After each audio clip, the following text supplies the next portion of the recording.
چا تپوس کړی ده چې سرتور سرمونځ کول څنګه دي. یو سړی را او هغه راشي ټوپۍ نه ده په سر او مونځ کوي، نو زموږ فقهای کرام فرمایي که د سستۍ د وجې نه کوي نو مونځ د مکروه ده. د سستۍ د وجې نه زموږ اکثر مسلمانان د سستۍ د وجې نه کوي. او بل دا چې الله پاک جل جلاله ته ودرې نو تکبر کې مه ودره.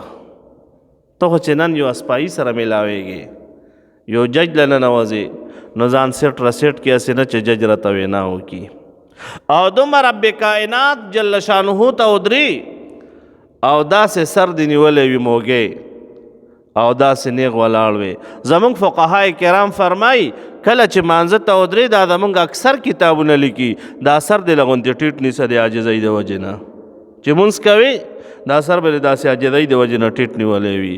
نو لهذا سرتوره مونځ کول د سستۍ د وجې نه زموږ فقهای کرام فرمایي دا مکروه طریقه ده. او که یو سړی ده ځان له د شپې راپاسي او تهجد کوي او سرتور سر ودري او کلاو گریبان ودري، خدای پاک جل شانه په دې خوشحالیږي. دا عاجزي ده.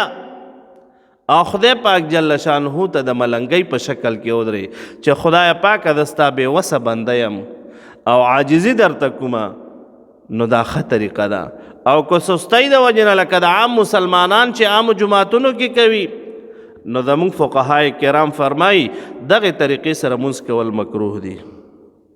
دویم سوال چا کړی ده چې جماعت کې دنیاوي خبرې کول څنګه دي، نو دا منې دي.